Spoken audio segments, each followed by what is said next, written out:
Bismillah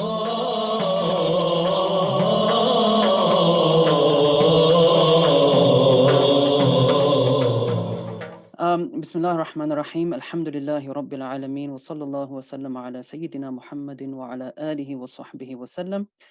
This presentation represents what I would call a short piece of research, and that's the main thing I'd like to point out. I think much more work is needed to substantiate what might appear to be grand claims about developments in late Hanafism on this topic of fiqh and hadith. It was a piece of research I did for a conference on Ottoman hadith studies held in Turkey last year, organized by ISAR. And so as the theme was Ottoman hadith studies, I decided just to contrast approaches to hadith and fiqh between two prominent Ottoman schools, primarily the 9th and 11th centuries.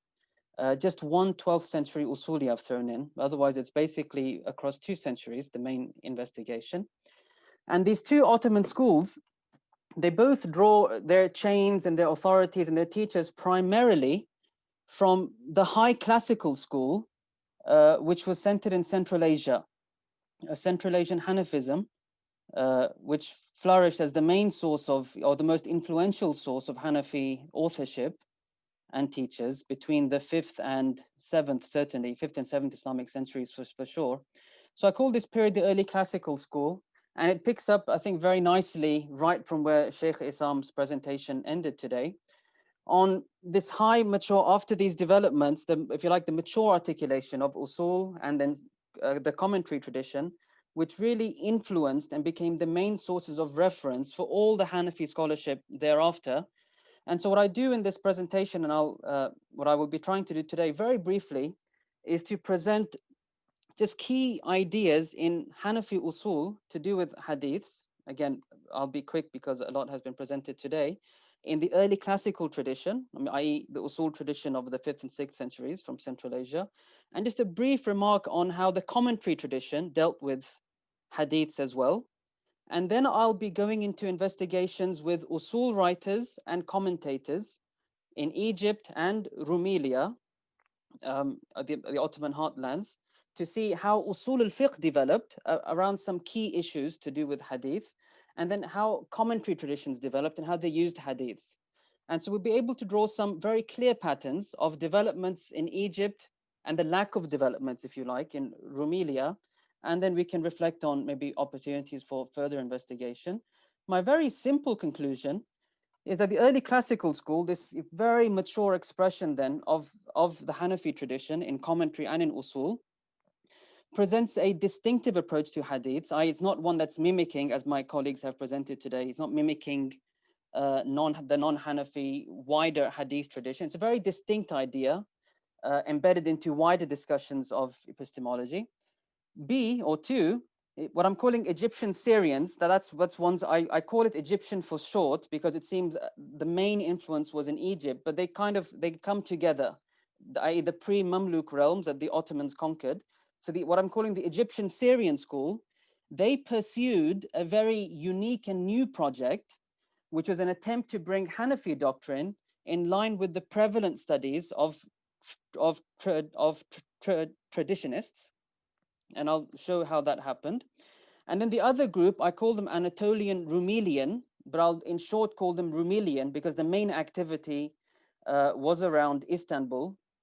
And I've got one Bosnian author as well. These authors actively resisted the Egyptian Syrian project while being fully aware of it. They knew the new developments in hadith usage, in usul and in commentary. They referenced it and they rejected it, i.e. it was a conscious move on epistemology. It wasn't a mark of a weakness in hadith on the behalf of the Rumelian Ottomans, as might appear. And a last note that was of interest to me was that both schools did make adjustments to Hanafi usul al-fiqh, but for the Anatolian Rumelians, it seems primarily to promote adalat al-sahaba, i.e. theological ideas, if I can use that term, not really an attempt to reimagine an epistemology of Hanafi law as such. And limitations of the study is just much more sources are needed to substantiate the grand sort of map I'm going to be presenting. In terms of the sources, these are some of the main sources being discussed. Ibn al-Humam is in bold because he's before this period. He's not Ottoman. He's not the figure I'm starting with in my comparison. However, he's the most influential figure in this school, and I will be suggesting you can almost call this the school of Ibn al-Humam, this whole development in Egypt and Syria.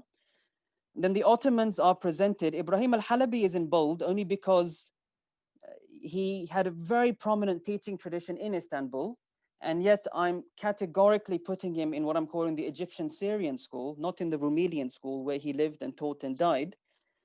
Because his training was in Aleppo and in Egypt, and his commentary that I'll be looking at situates him squarely in the intellectual milieu of the Egyptian Syrians. So that the texts are Ibn Nujayms and commentary on the Kenz, Tumurtashi's commentary on his matan, the Tanwir, Shurumbulali's commentary on Nur al-Idah, and al-Halabi's commentary on Munyat al-Musalli. These are the commentaries we'll be looking at briefly. In my Rumelian school, my Usul al-Fiqh authors are there on the left, no special comments from me to make. And then the Fiqh authors are on the right. Muluk Khusr's commentary on his own matan, Ibn Kamal Pasha's on his own matan. Bali Zadeh, he was Mustafa Bali Zadeh, he was a Shaykh al-Islam for a short period, maybe 6 months to a year, originally from Bosnia, and then he had teaching positions in Istanbul. And then Shaykh Zadeh, he'll come prominently in my presentation. He's the author of Majma' al-Anhur, which will feature in this short investigation. So very briefly, early classical Hanafism, that's the Hanafism I roughly mark it as 5th to 7th Islamic centuries. Central Asia was the center of production in this period, what I consider the real high classical period, i.e. after a formative development in Hanafi thought. Maybe we can debate the terms though, what's classical and what's not classical. But this period certainly had the greatest influence, i.e. the most referenced texts thereafter in commentary and in legal theory. So my short presentation of their approach to Hadith, which I believe is representative of the texts of that time, I'll be quoting primarily Sarakhsi, and in my paper, which is under review at the moment, the paper will also reference Bazdawi.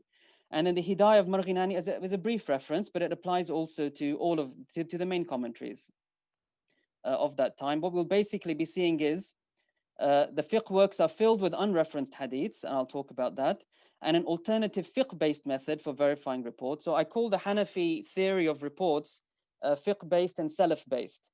The salaf-based ties into what my colleague spoke about today, about tradition and about praxis.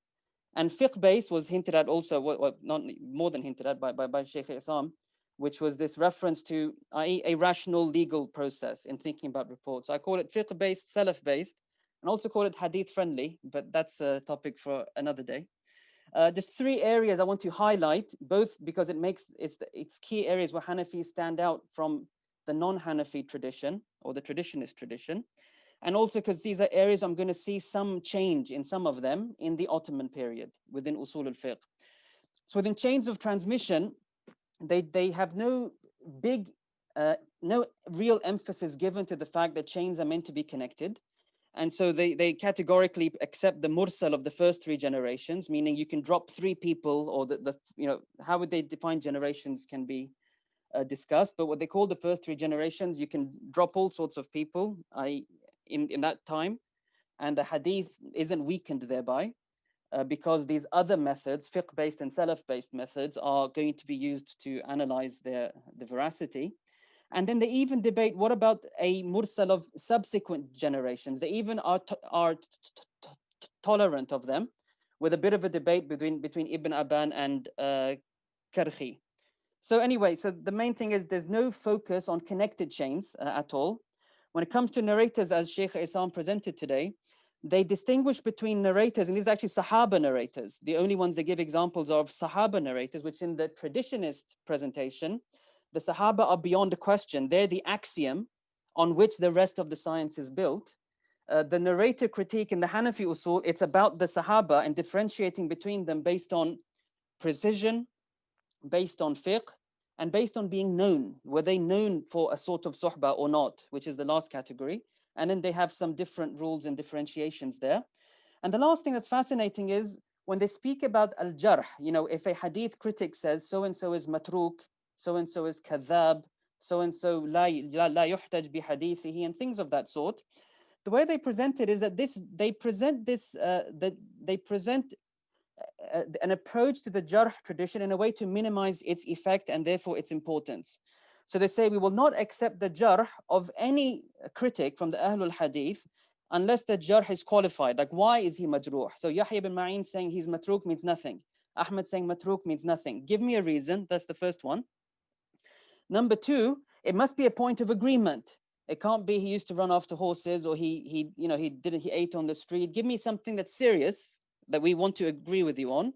And lastly, you can't be someone who's known for ta'assub, you have loyalty to your group, so that you'd speak against another group. And this last point, if you look at some of the history and early debates, it can easily be used to discount most of the hadith critics as being people opposed to Abu Hanifa and his circle. So these are three abstract points, but if you think about them, they're designed to minimize the importance of that entire tradition, so that the Hanafis can focus simply on what I'm calling simply their fiqh-based, salaf-based approach to critiquing reports.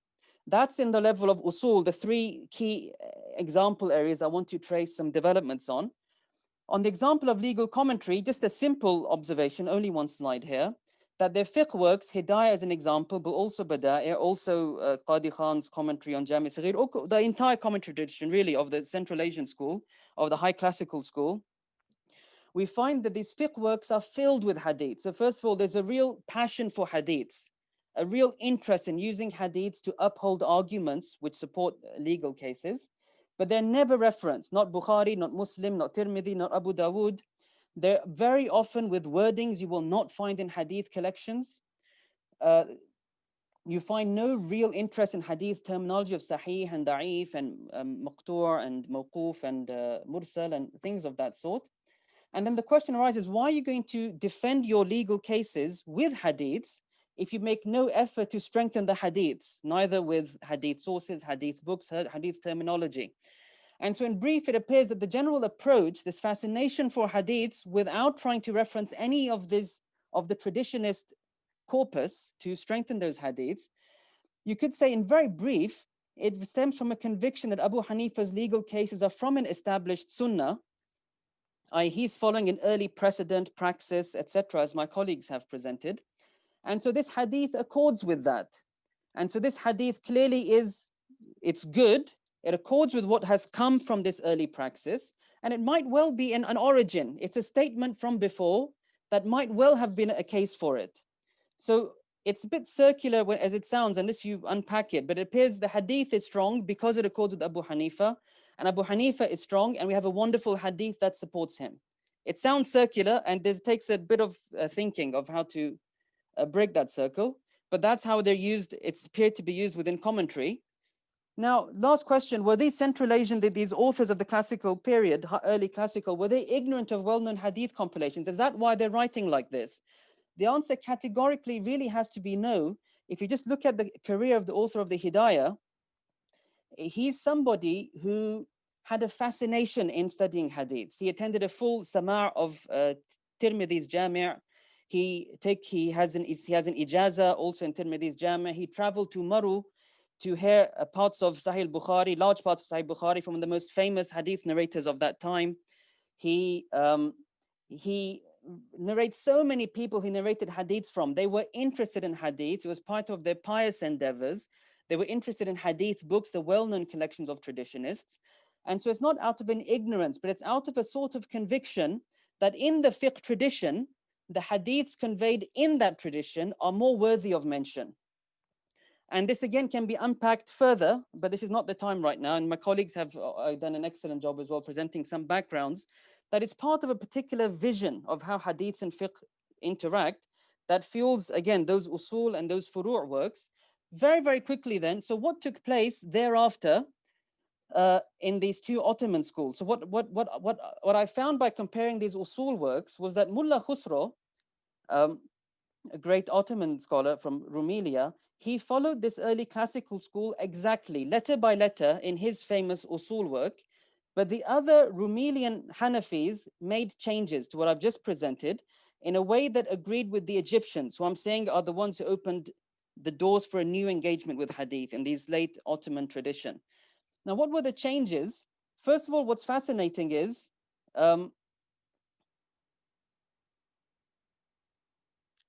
it presented here? No, it's not presented there. What's fascinating, first of all, is they all agreed that the mursal was acceptable. No one attempted, Egyptian or Rumelian, to insist on connected chains. That was fascinatingly preserved, and we'll reflect on that in a bit.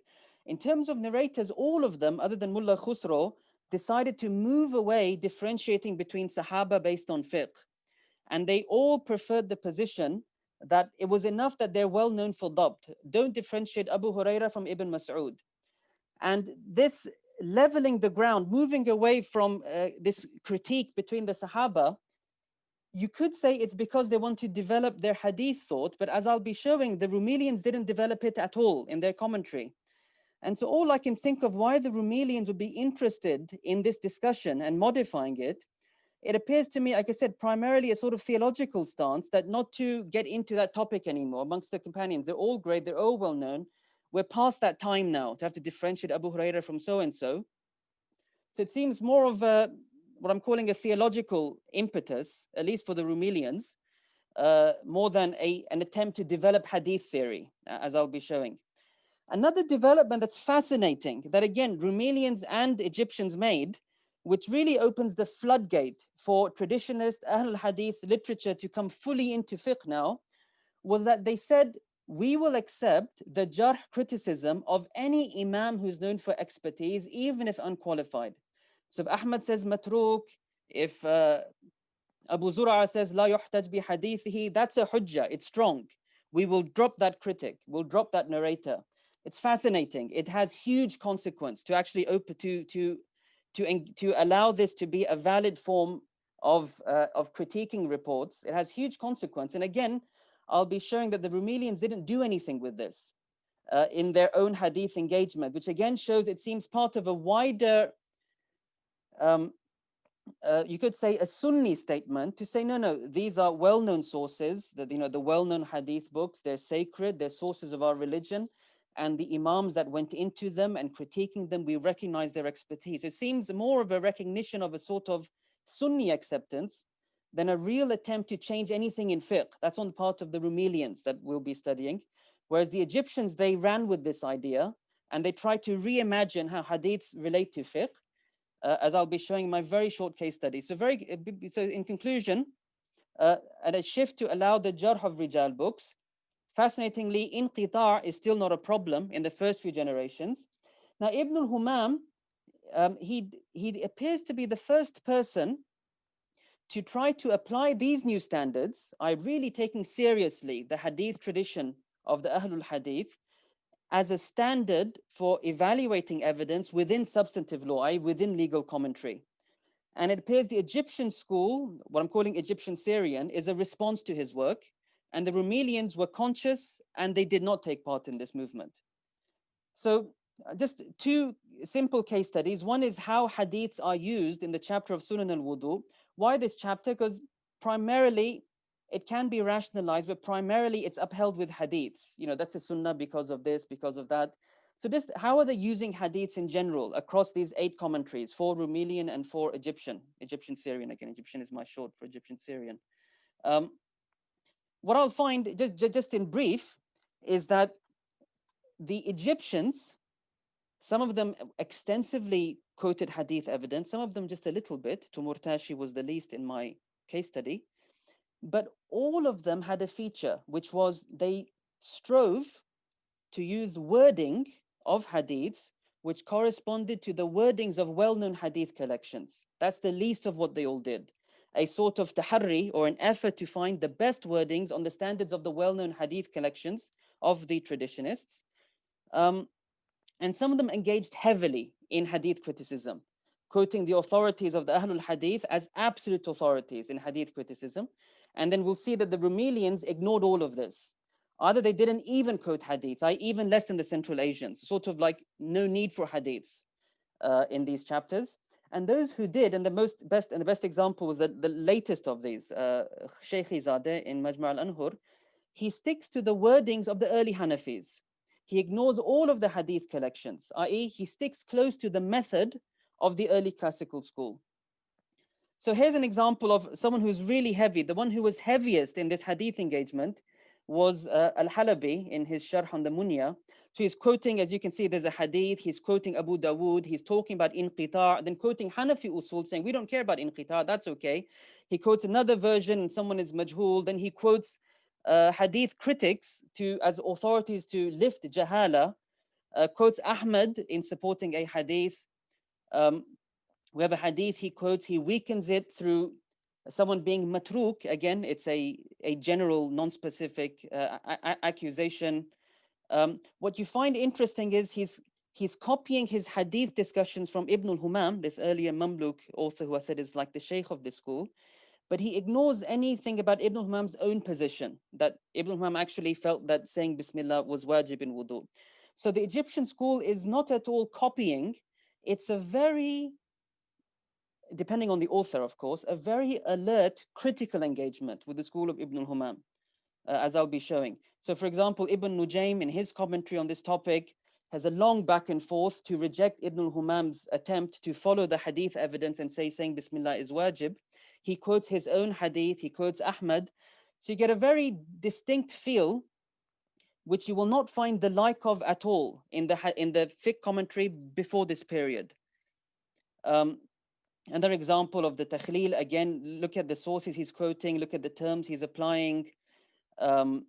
He's preferring a position within the school based on the evidence. We have here on this second bullet, Ibn Nujaym is quoting a wording of a hadith. He's quoting a wording of a hadith as a basis for this law. And he's quoting Abu Dawood's silence as an authority in this. Shurun Bulali, again, he's quoting wording again, or quoting the authority of Abu Dawood. So there's just some quick examples. The Rumelians, if you look at them in the same chapter, not a single hadith in Mullah Khusro, not a single hadith in Ibn Kamal, except for just talking about the hadith of intentions. Bali Zadeh, 5 hadiths, not influenced at all by Egyptian preferences of wording or authority. Shaykh Zadeh, he has many hadiths, complete disregard for Egyptian developments.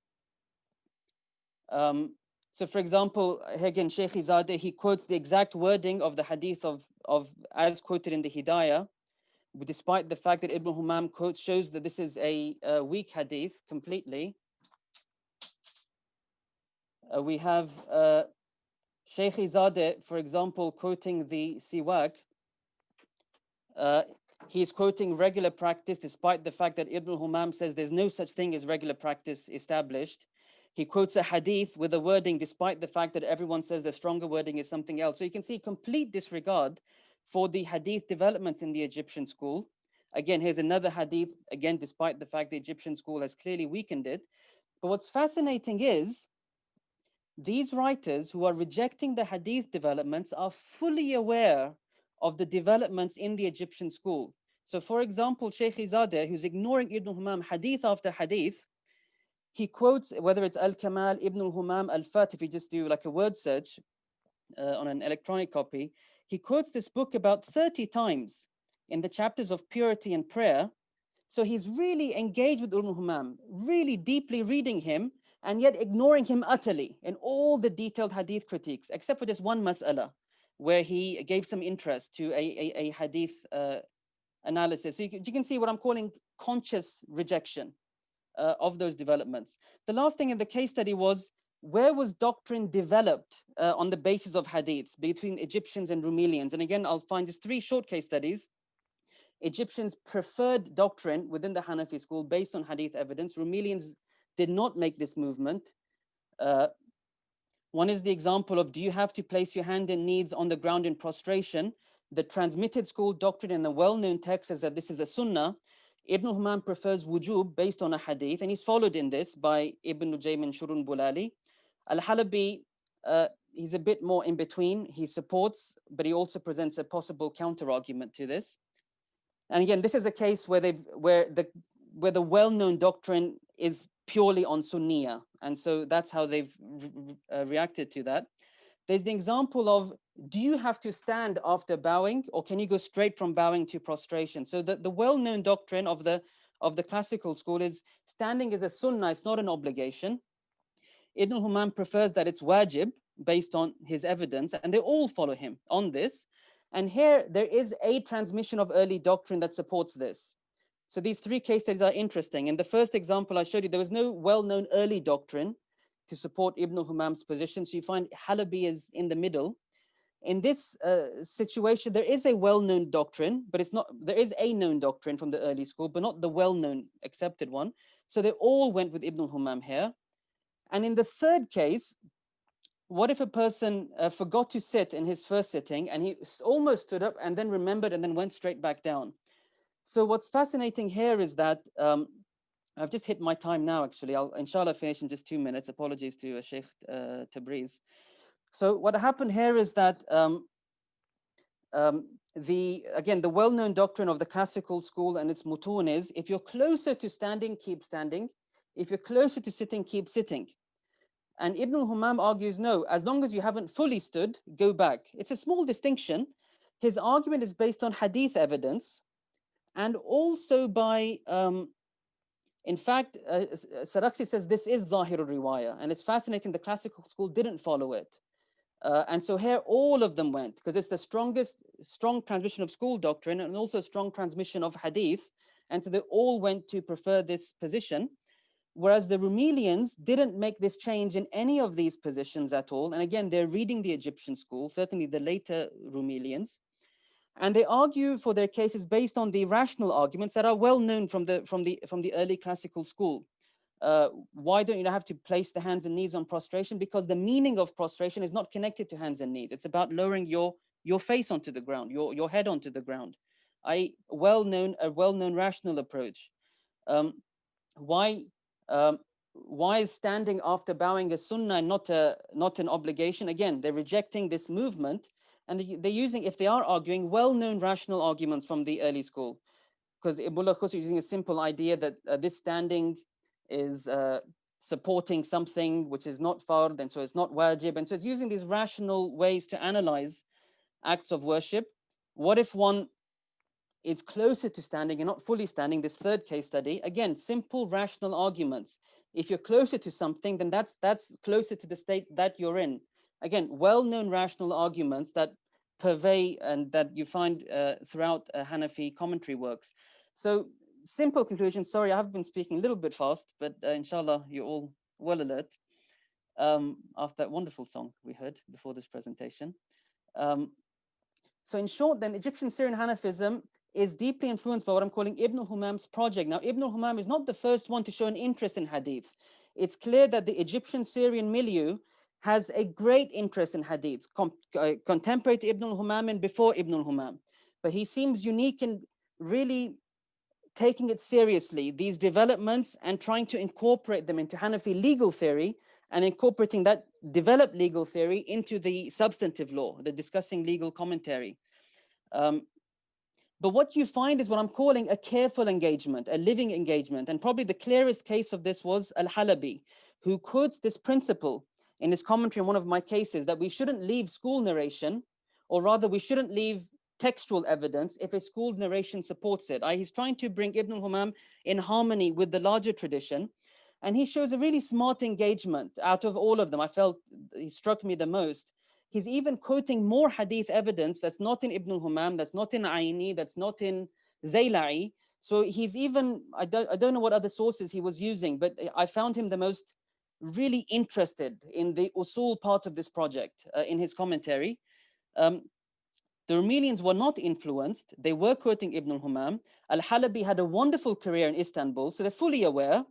Bali Zadeh is quoting Ibn Nujaym, Ibn Amir Hajj, student of Ibn al-Humam, but their rejection is not from weakness in hadith, it's an epistemological stance which draws from early Hanafism, or you could call traditional Hanafism, you could call it classical Hanafism, you could simply call it Hanafism, the tradition, as opposed to this breakaway tradition that's developing in what I'm calling Egypt and Syria. Last slide. there are limitations of, obviously, we need much more sources to make a clear distinction. Questions for the Egyptian school: how did they really reconcile these two traditions they're operating within? What I'm trying to say is, there's a gap in how the usul is theorized, because if you read, because these people, these commentators will often quote, we don't need connected chains, we can do mursal. But then if you're taking the hadith criticism seriously, then you have to take connectedness seriously, because that's what that tradition is based on, and because you're now interested in what critics have to say about narrators. So did they develop their usul further, not just in a few questions? Did it become a developed usul or not? And how was it really applied, and how was it developed in its application? So there's just a question for, how did this tradition unfold? We've just seen some of its markers today. So that's a big question for someone studying this Egyptian Syrian Hanafism. For what I'm calling the Rumelian, I've called here the Anatolian tradition, if they're not developing, every tradition develops. That's the nature of intellectual traditions. They develop along lines. If they're not developing in the hadith narration, are they developing in rational argumentation? So there's just a need to explore further. What were the features then, if it's not hadith based, of these Rumelian Hanafis? Apologize, I thought I was going to be the good one out of the three, but I also have, I think, done 5 minutes extra. Apologies from all of you. Barakallahu feekum wa jazakumullahu khairan wa assalamu alaikum wa rahmatullah.